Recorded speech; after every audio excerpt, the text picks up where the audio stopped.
اچھائی کا جتنا ثواب ہے اس کا 10 برابر ثواب زیادہ نصیب ہوگا. بس اس طرح کے پروگرام سے عزا کا انعقاد کرنا، اس کی جہاں پہ اپنی ارزش ہے، چونکہ سید الشہداء کے غم میں اس مجلس کا اہتمام کیا جاتا ہے. وہ عظیم ہستی جس نے اپنا سب کچھ قربان کر دیا خالق اکبر کی رضایت اور خوشنودی کے لیے، اس کے مقصد کو ہم آگے بڑھا رہے ہیں اس ذریعے سے. اس کے غم میں شریک ہو رہے ہیں، اس کو یاد کر کے، اس کے اصحاب کو یاد کر کے، اس کے اہل و عیال کو یاد کر کے ہم گریہ وزاری کرتے ہیں. یہ گریہ وزاری کرنا، اس کا جو اجر ہے، خود گریہ وزاری کا اجر قابل تصور.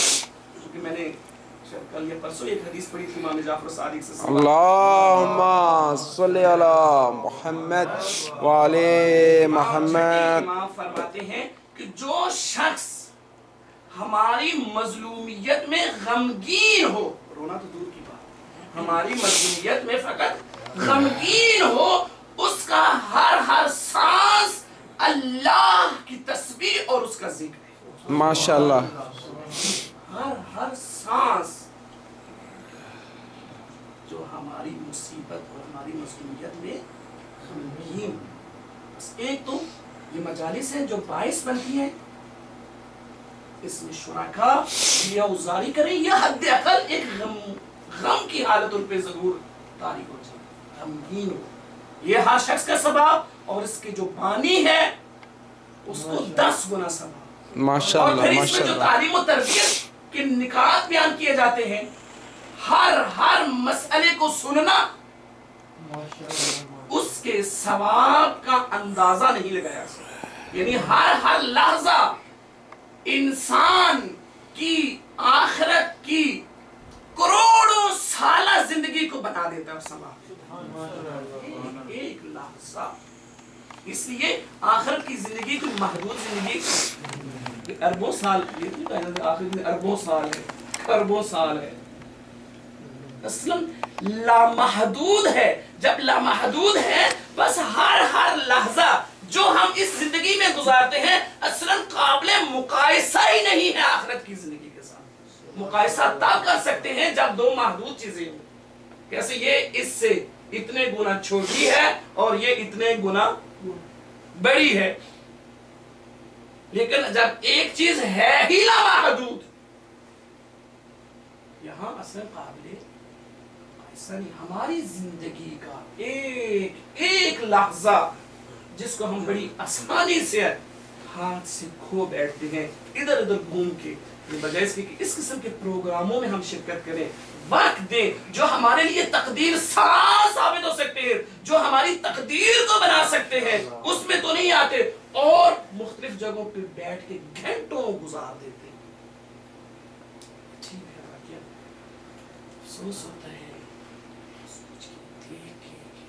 ہم کہاں جا رہے ہیں. یہ فقط کمی ہے علم کی، کمی ہے تعلیم کی، کمی ہے ایمان کی، کمی ہے اعمال صالح کی. اگر تعلیم و تربیت کا صحیح بندوبست ہو، تعلیم و تربیت سے خود صحیح طرح سے مستقل ہوں، تو کبھی پھر یہ حالات پیش ہم اپنی اتنی با ارزش با اہمیت زندگی کو ایسے بالکل ضائع کر دے اور ہمیں پتہ نہ چلے.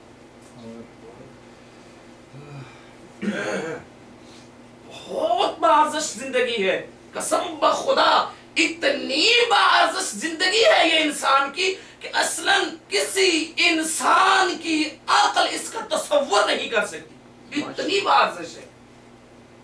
کیوں؟ اس لیے کہ یہ محدود ہے اور اس کے بعد ایک ایسی زندگی ملنی ہے جو،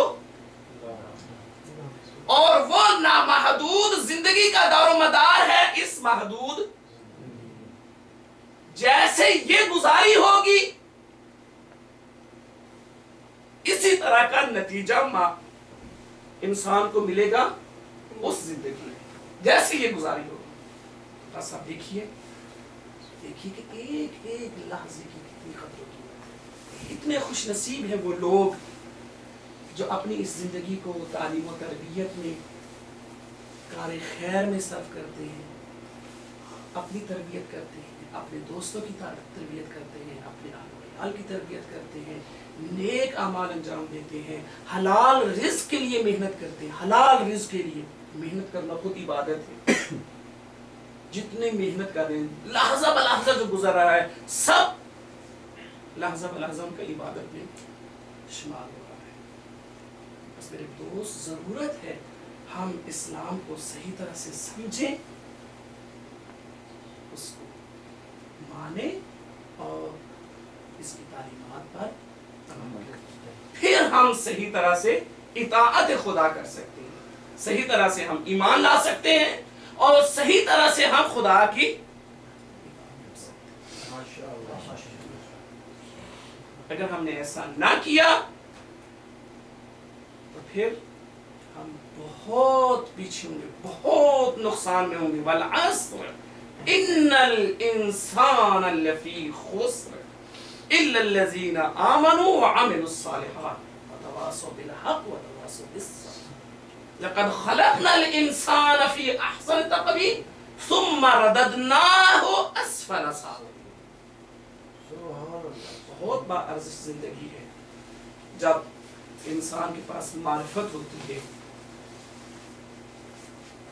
تو پھر اس کے لیے اطاعت کرنا بھی کوئی مشکل بات مشکل اس وقت ہوتا ہے جب انسان کے پاس معرفت نہیں ہے، علم کافی نہیں ہے، پھر وہ اطاعت کرنے میں مشکل کا احساس کرتا ہے۔ لیکن جب علم ہو، جب معرفت ہو، جب اس کی تربیت ہو تو پھر اس کے لیے کوئی چیز مشکل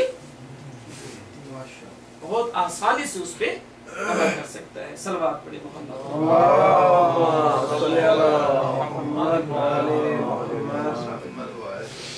میں اسی دنیا میں اطاعت کے ایک نمونے کو ذکر کر کے چند جملے مسائل کی عرض کرتا ہوں اور آپ کی زحمت عوام کرتا ہوں۔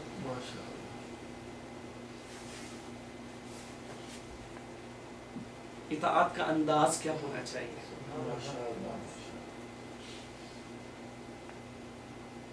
آپ کے ذہنوں کو لے کے آنا چاہ رہا ہوں شب ہجرت کی طرف۔ ماشاءاللہ ماشاءاللہ۔ پیغمبر اکرم صلی اللہ علیہ وآلہ وسلم نے جب نبوت کا اعلان کر دیا، ظاہری طور پر بتا دیا کہ میں اللہ کا رسول ہوں، میرا یہ پیغام ہے کہ وہ ایک ہے، اس کا کوئی شریک نہیں ہے، وہ ہر چیز سے واقف ہے، ہر چیز اس کے سامنے عیاں اور آشکار ہے، کوئی چیز اس سے ڈھکی چھپی نہیں ہے، یہ زندگی عارضی ہے، اس کے بعد آخرت ہوگی، حساب کتاب ہوگا، جنہوں نے یہ زندگی اچھی گزاری ہوگی وہ جنت میں جائیں گے، جنہوں نے غلط گزاری ہوگی وہ جہنم میں جائیں گے۔ اپنا پیغام جو خالق اکبر نے انہیں دیا تھا وہ لوگوں تک پہنچایا۔ اب جب لوگوں تک پہنچنا شروع ہوا، آہستہ آہستہ مسلمانوں کی تعداد میں اضافہ ہونا شروع ہوا۔ یہی پیغام مدینہ کے لوگوں تک بھی پہنچا۔ آپ مکہ میں تھے، 13 سالہ زندگی آپ کی مکہ میں گزری، یہی پیغام مدینہ کے لوگوں تک بھی پہنچا۔ جب مدینہ کے لوگوں تک پہنچا تو مدینہ کے لوگوں میں سے 2 فرد نمائندے کے طور پر مکہ آتے ہیں تحقیق کرنے کے لیے کہ دیکھیں وہ محمد کون ہے، اس کی تعلیمات کیا ہیں، وہ کیا کہتا ہے، اس کے پاس کیا دلائل۔ یہ 2 فرد مدینہ سے مکہ آئے، جو ہی مکہ میں داخل ہوئے انہوں نے پوچھا کہ ہم نے سنا یہاں پہ ایک محمد نامی شخص ہے، وہ رسول خدا ہونے کا دعوے دار ہے، ہم اس سے ملنا چاہتے ہیں۔ تو جس شخص سے اسے سوال کیا وہ کہنے لگا اس کے پاس نہیں جانا۔ کیوں؟ وہ کہتے ہیں اس لیے کہ جو اس کے پاس جاتا ہے وہ اس کے باتوں میں آ جاتا ہے اور بھٹک جاتا ہے، لہذا کبھی اس کے پاس نہیں جانا، واپس چلے جائیں آپ۔ کہتے ہیں نہیں بھی ہم اتنی دور سے آئے ہیں، اتنا لمبا سفر کر کے آئے ہیں، ہم چاہتے ہیں کہ جانے کون ہے، اس کی تعلیمات کیا ہے، پیغام کیا ہے، ایسے تو ہم واپس۔ دوسرے شخص سے پوچھا، اس نے بھی یہی کہا، تیسرے سے پوچھا، مشرکین کی تعداد تو بہت زیادہ تھی نا، مسلمانوں کی تعداد بہت کم تھی، ہر ایک نے یہی کہا کہ آپ ادھر نہ۔ جب انہوں نے دیکھا کہ یہ لوگ رکتے نہیں ہے ان کا اچھا اگر جانا ہی ہے تو فقط جا کے مل لیں اس سے، دیکھیں وہ کون سی شخص ہے، لیکن اس کی بات نہ سنیں، کانوں میں روئیاں ٹھونس دیں ان کے کانوں میں کہ ان کا پیغام نہ سن سکے، کہا کانوں میں روئیاں ٹھونس کے جائیں، ایسے نہیں جائیں۔ وہ ان کے وہاں کے مکہ مشرکین مکہ تھے اس وقت کے سردار تھے، یہ بھی بیچارے پردیسی تھے، چلے گئے، پوچھا انہوں نے کہا کہ جی وہ خانہ کعبہ کے پاس ہوتے ہیں اور ہر وقت پڑھتے رہتے ہیں، کہتے ہیں یہ قرآن ہے، یہ خدا کی وحی ہے، اور پھر لوگوں کو اپنی طرف مائل کر لیتے ہیں۔ یہ بھی جاتے ہیں، یہ دو فرد جانے کے بعد بیٹھتے ہیں، بیٹھ کے وہ رویاں جو تھی وہ تو جا کے نکال لیتے ہیں، نہیں ہوتے وہ، نکالنے کے بعد پیغام سننا شروع کرتے ہیں، رسول خدا کا پیغام سناتے ہیں۔ یہ انصاف پسند ہوتے ہیں، ان کا دل زندہ ہوتا ہے، زندہ دل ہوتے ہیں، ان کو وہ پیغام حقیقت کے مطابق لگتا ہے۔ جب حقیقت کے مطابق لگتا ہے تو یہ مسلمان ہو کے جاتے ہیں مدینہ، اب مدینہ مسلمان ہو کے جاتے ہیں، وہاں پہ جا کے خود مروج اسلام بن جاتے ہیں، ماشاءاللہ اسلام کی تبلیغ کرنا شروع کرتے ہیں، آہستہ آہستہ مدینہ میں اسلام پھیلنا شروع ہوتا ہے، اور پھر ایک وقت میں مدینہ میں جو اسلام پھیلتا ہے اس کی سرعت کہیں زیادہ ہوتی ہے مکہ کی نسبت، تیزی سے پھیلنا شروع ہو جاتا ہے مدینہ میں۔ جب تیزی سے پھیلنا شروع ہوتا ہے، مدینہ کے لوگ پیغمبر اکرم کو دعوت دیتے ہیں، ان کو پتہ چلتا ہے کہ مشرکین مکہ پیغمبر کو بہت تنگ کر رہے ہیں، طرح طرح کی اذیتیں دیتے ہیں، جو مسلمان ہوتا ہے ان کو طرح طرح کی اذیت دیتے ہیں، ان کے پیٹوں پہ پتھر رکھتے ہیں، بعض لوگوں کا قتل عام بھی کیا ہے، مختلف خبروں کا پتہ چلتا ہے، تو مدینہ کے لوگ پیغمبر اکرم کو دعوت دیتے ہیں کہ آپ ہمارے پاس تشریف لے۔ پیغمبر اکرم مکہ چھوڑ کر مدینہ جانے کا فیصلہ کرتے ہیں۔ اب جب فیصلہ کرتے ہیں یہی بات مشرکین مکہ کو پتہ چل جاتی ہے، مشرکین مکہ کو پتہ چل جاتا ہے کہ یہ محمد یہاں مکہ سے، اور یہ کہتے ہیں اگر وہاں چلا گئے پھر تو ابھی تو ہم یہاں پہ ہیں روک رہے ہیں، لیکن اگر وہاں چلا گئے تو وہاں تو بہت آزاد ہو جائیں گے اور ان کا پیغام بہت تیزی کے ساتھ پھیلنا شروع ہوگا، لہٰذا یہ میٹنگ بلاتے ہیں کہ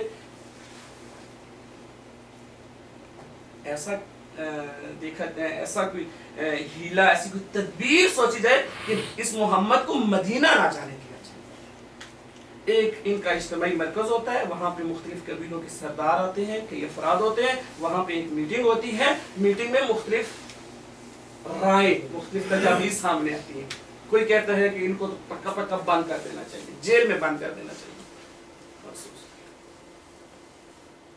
کوئی کہتا ہے ان کا بائیکاٹ کرنا چاہیے، کوئی کہتا ہے ان کا راستہ روک دینا چاہیے، کوئی کہتا ہے ان کو قتل کر دینا چاہیے۔ جب بات قتل کی آئی کہ ان کو قتل کر دینا چاہیے تو پھر دوسروں نے کہا کہ اگر قتل کریں گے تو بنی ہاشم کے جوان بھی ہیں، پھر تو ایک لڑائی کا سلسلہ شروع ہو جائے گا اور ان کا مقابلہ کوئی قبیلہ نہیں کر سکے گا، جو قتل کرے گا اس کی خیر نہیں ہے، جو قاتل ہوگا پیغمبر کا اس کی خیر نہیں ہے، چونکہ ہاشمی خاندان طاقتور خاندان تھا۔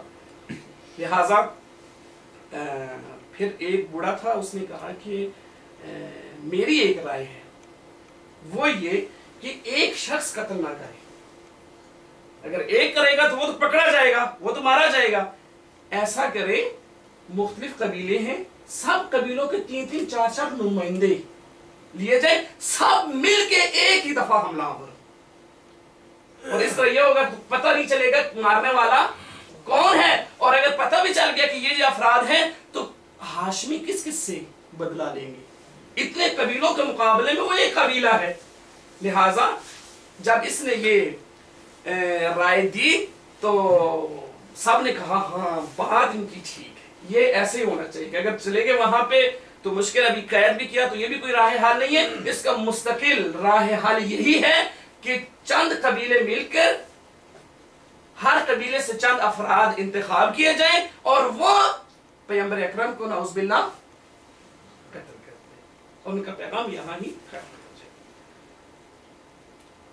قرآن مجید نے اس منظر کی نقشہ کشی اس آیت میں کی ہے، مکروا مکرن ومکر اللہ مکرا، انہوں نے اپنی سازش تیار کی، ادھر خدائے متعال نے اپنی ہیلا جوئی کی، چارہ جوئی کی، ہیلا جوئی کی، اور اپنے حبیب کو بتا دیا وحی کے ذریعے کہ ان لوگوں نے ایسا پروگرام بنا رکھا ہے، تیرے قتل کی سازش تیار ہو چکی ہے، اور وہ بھی ایک فرد قتل کرنے والا نہیں ہے، چند افراد ہیں چند قبیلوں سے۔ اب جب پیغمبر اکرم کو یہ وحی ہوئی تو پیغمبر اکرم حضرت علی علیہ السلام کو بلاتے ہیں، حضرت علی علیہ السلام کو بلا کے بتاتے ہیں کہ مجھے مدینہ ضرور جانا ہے، لیکن ادھر سے یہ سازش بھی تیار کی گئی ہے، تو کیا آپ تیار ہیں کہ جس رات میں یہاں سے ہجرت کروں آپ میرے بستر پہ سو جائیں؟ حضرت علی علیہ السلام نے جب یہ سنا تو عرض کی، اے اللہ کے رسول، کیا میرے تیرے بستر پر سونے سے تیری جان بچ جائے گی؟ اللہ کے رسول نے کہا، ہاں، خدا نے مجھے ضمانت دی ہے کہ اگر حیدر کرار تیرے بستر پہ سو جائے تو تیری جان بچ جائے گی، تجھے کوئی قتل نہ کر سکے گا۔ محدث دہلوی لکھتے ہیں کہ جب حیدر کرار نے یہ سنا اپنی پیشانی فوراً زمین پہ رکھ دی، کہا شکر للہ، شکر للہ، شکر للہ، اے اللہ تیرا میں نہایت شکر گزار ہوں کہ تو نے مجھے یہ سعادت عطا فرمائی کہ میں تیرے رسول کے بستر پہ سو کے تیرے رسول کی جان بچا سکوں۔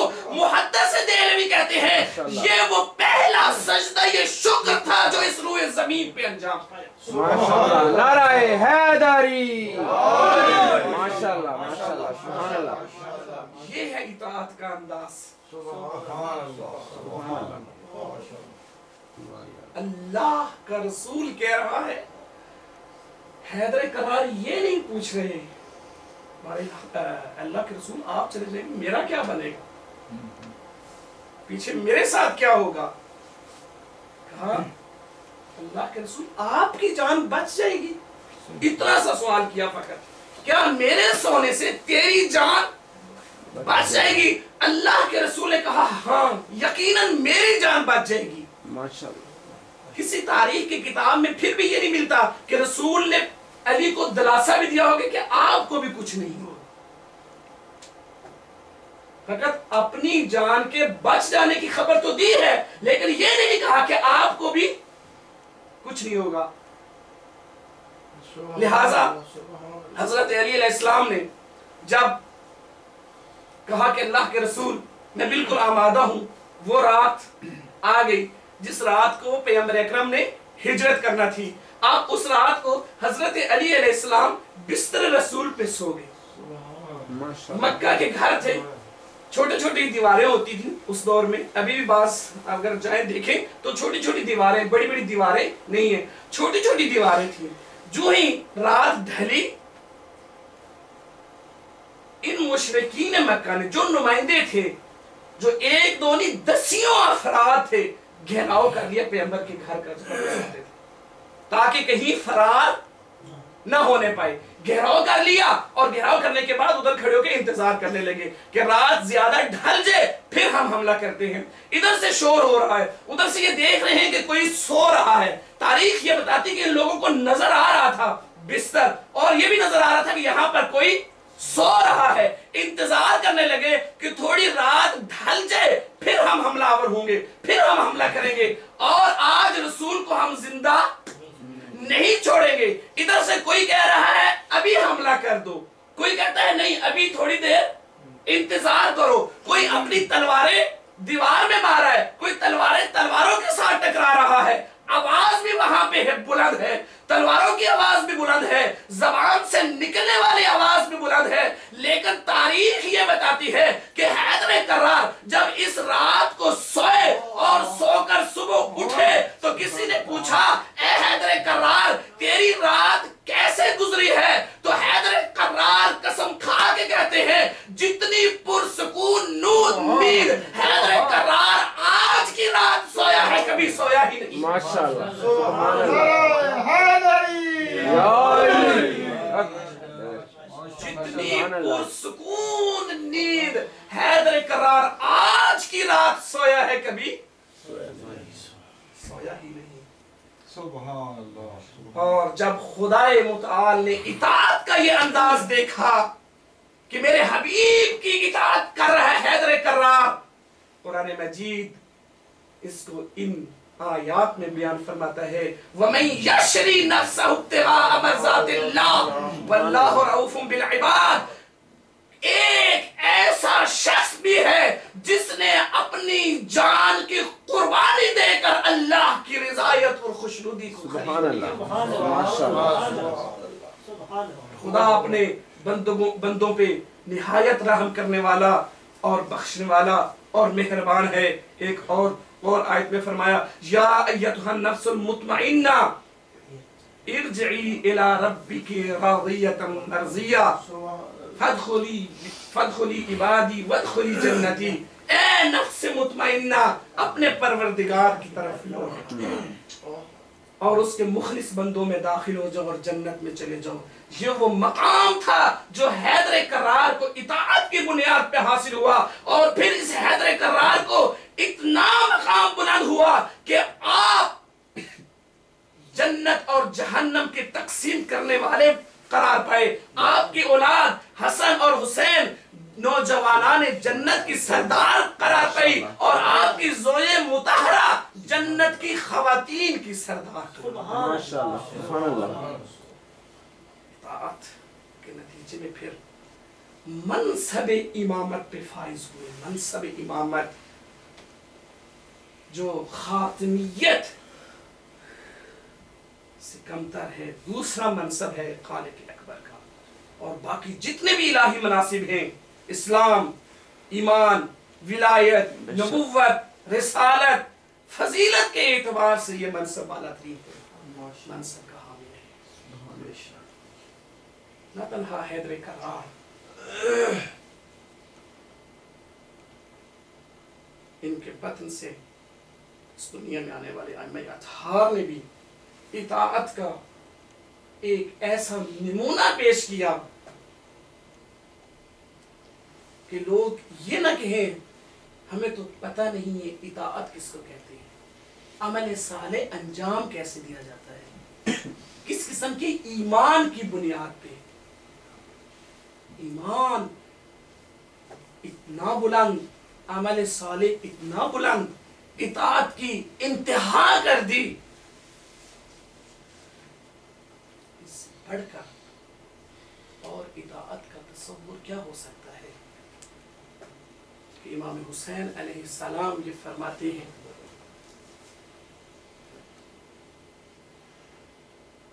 یا سیوف ان لم یبق دین محمد الا بقتلی فیا سیوف خذون. اگر میرے نانا رسول کا دین نہیں بچ سکتا مگر یہ کہ میں قتل کر دیا جاؤں، پھر تلواروں سے خطاب کر کے کہتے ہیں آؤ حسین.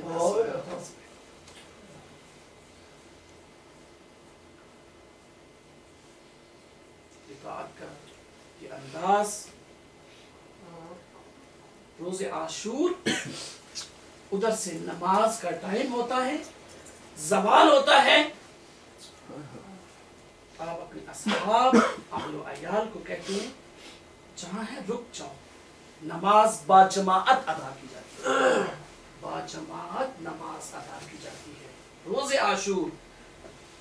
اس وقت جب تیروں کی بارش ہو رہی ہوتی ہے، بارش ہو رہی ہوتی ہے. اطاعت کا یہ انداز جب آپ کی شہادت نزدیک ہوئی، جب آپ کا بدن چور چور ہو چکا، سینکڑوں زخم آ چکے ہیں آپ کے بدن میں، ہر قوم اشقیاء کے ہر فرد نے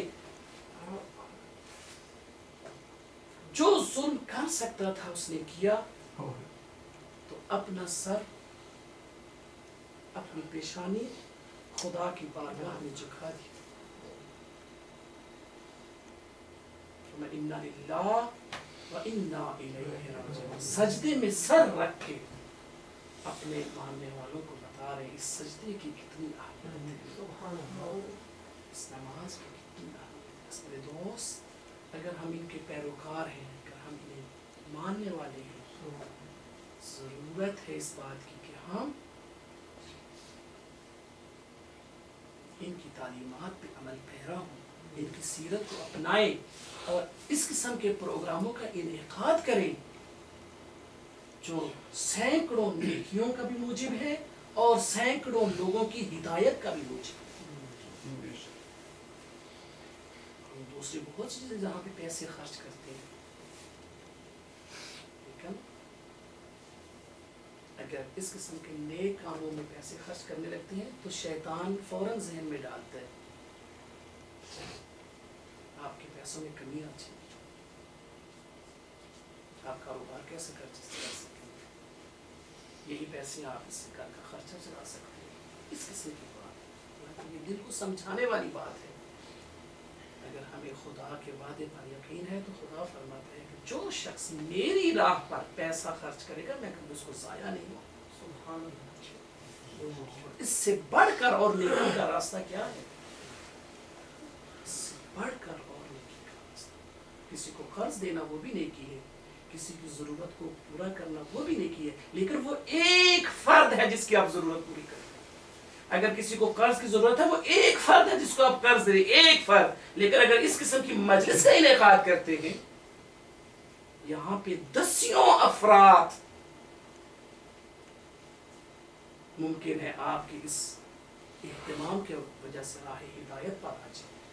دسیوں افراد کے لیے آپ زمینہ فراہم کرتے ہیں, سید الشہداء کے غم میں حاضر ہو کر ان کا غم نہ لیں کہ انہوں نے کسی قربانی سے دریغ نہیں کیا, حتیٰ خود تو کیا اپنی جو قربانی دی وہ تو تھی, ان پردہ دار بہنوں کے پردے بھی لٹا دیے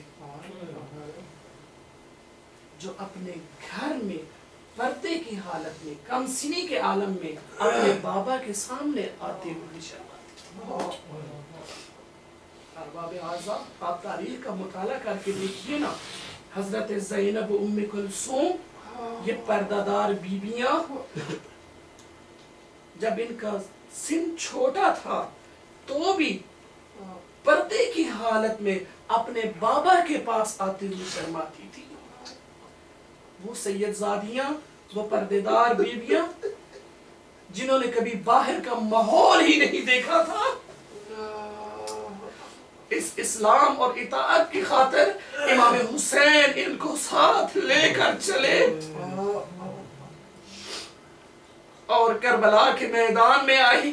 جب روز عاشور ڈھل گیا نا, جب عصر عاشور ڈھل گئی, جب دیکھا کہ اب سب شہید ہو چکے ہیں, کوئی باقی نہیں رہا, ارباب اعضاء قوم اشقیاء میں ایک آواز بلند کی جاتی ہے, کہا جاتا ہے لوٹو تبرکات بطول کو, اے قوم اشقیاء اب ان کا کوئی نہیں رہا, اب نہ عباس رہا ہے, نہ غازی عباس رہے, نہ حضرت علی اکبر رہے, نہ قاسم رہے, اب ان کا کوئی نہیں ہے, جو چاہتا ہے لوٹنا لوٹ لے.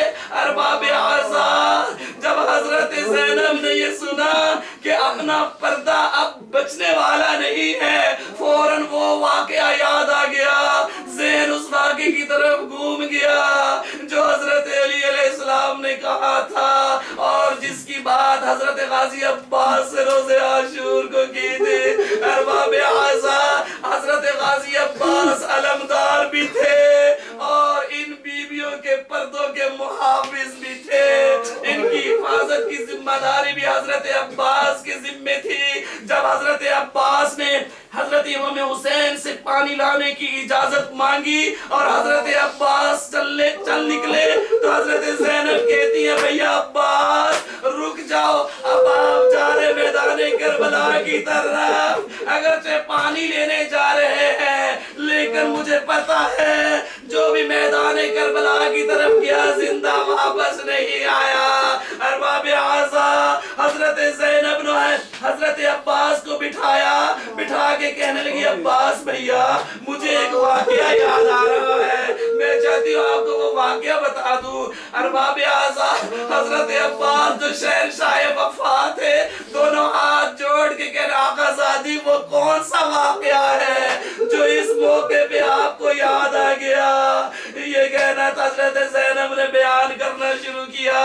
کہا عباس بھیا میں ایک دفعہ گھر میں بابا کی گود میں بیٹھی ہوئی تھی, میرا سن بہت چھوٹا تھا, بچپن کا عالم تھا, میں تو ویسے ہی بابا کے پاس جاتی ہوں شرمایا کرتی تھی, لیکن کیا ہوا ایک دن میں بابا کی گود میں بیٹھی تھی, ہوا کا ایک تیز جھونکا آیا, اس تیز جھونکے کی وجہ سے میری چادر میرے سر سے ہٹ گئی. میرا سن بہت چھوٹا تھا, لیکن جب میرے بابا علی نے دیکھا میرے سر سے چادر ہٹ گئی, میرے بابا کی آنکھوں سے آنسو جاری ہو گئے. میں نے کہا بابا آپ کیوں رو رہے ہیں؟ آپ کو تو پتا ہے یہ چادر میں نے جان بوجھ کے نہیں ہٹائی, یہ چادر ایک ہوا کے تیز جھونکے سے ہٹی ہے. ارباب اعزاز حضرت علی کہتے ہیں اے بیٹی مجھے ایک واقعہ یاد آ گیا ہے, ایک واقعہ یاد آ گیا جس نے مجھے خون کے آنسو رلا دیا. ارباب اعزاز زینب کہتی بابا وہ کون سا واقعہ ہے؟ تو حضرت علی کہنے لگے زینب میرا ذہن اس واقعے کی طرف گھوم گیا, اس دور کی طرف چلا گیا جب قوم اشقیا سب کو شہید کرنے کے بعد تیری چادر تیرے سر پہ نہیں رہنے دیں گے. ارباب اعزاز حضرت زینب کہنے لگی عباس بھیا پاپا نے مجھے یہ بات تو بتا دی, لیکن میں چھوٹی تھی, پروان چڑھتی گئی. میں ہمیشہ سوچا کرتی تھی کہ جس زینب کے, جس پردادار بہن کے عباس جیسے بھائی ہو, حضرت علی اکبر جیسے بھائی ہو, حضرت قاسم جیسے بھائی ہو, حضرت قاسم جیسے بھتیجے ہو, کس کی جرأت ہے کہ وہ اس کے سر سے چادر اتار سکے. لیکن اب مجھے یقین ہو گیا جب قاسم بھی نہ رہا, جب علی اکبر بھی نہ رہا, اور اب تو بھی جا رہا ہے کہ میرا پردہ سلامت نہیں رہے گا.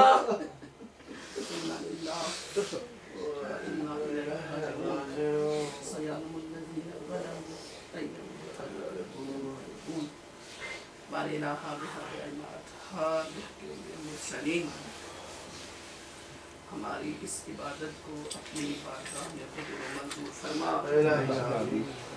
میرے رابطہ قیامت ہار بحق المرسلین بانی مجلس سجادہ کی اس زحمت کو اپنی بارگاہ میں قبول فرما. اس کے اہتمام کو خصوصیت کے ساتھ اپنی بارگاہ میں قبول و منظور فرما. میرے اللہ حاضرین مجلس خصوصاً سجاد بھائی کی جو بھی شرعی حاجات ہیں میرے اللہ اپنی بارگاہ میں قبول. میرے اللہ ان کے گھر کو ہر مصیبت, ہر مشکل, تمام تر بلیات و آفات سے محفوظ رکھ. میرے اللہ ان کو ہر قسم کی پریشانی سے محفوظ رکھ. میرے اللہ بحق اطہار بحق انبیاء مرسلین تو سجاد بھائی کی خواہشات شرعیہ سے آشنا ہے مالک و خالق. آج کی اس عزاداری کا واسطہ, سید الشہداء کی عظمت کا واسطہ, میں اللہ شہداء کربلا کی عظمت کا واسطہ ہمارے اس بھائی کی تمام تر حاجات شرعیہ کو فرما. میرے اللہ ان کو ہمیشہ اپنی اولاد, اپنی اہل و عیال کی طرف سے خوشی نصیب فرما. میرے اللہ ہر وہ ایسا موقع جو ان کے عیال کی طرف سے ان کے لیے باعث پریشانی بن سکے, میرے مالک و خالق اس موقع کو انہیں نہ دکھانا. میرے اللہ بحق المرسلین ان کو حلال اور وسیع رزق عطا فرما. ان کے گھر میں خیر و برکت عطا فرما. میرے اللہ ان کے مرحومین کی مغفرت فرما, ان کے درجات بلند فرما, ان کو عذاب قبر, عذاب برزخ, عذاب محشر سے محفوظ رکھنا. میرے اللہ بحق المرسلین ہمیں بھی اس جیسے مجالس اعضاء کے اہتمام کرنے کی توفیق عطا فرما. میرے اللہ اگر کوئی مومن بھائی اس قسم کا اہتمام کرتے ہیں. ہمیں توفیق عطا فرما کہ ہم اس میں بڑھ چڑھ کر شرکت کریں. میرے اللہ بھی حق امتحار بھی حق امیر مرسلین پرچم اسلام کو سر بنا میرے اللہ بھی حق امتحار بھی حق امیر مرسلین امام زمانہ کا ظہور جلد فرما ہمیں ان کی زیارت نصیب فرما. اللہم صلی علی محمد وعلی محمد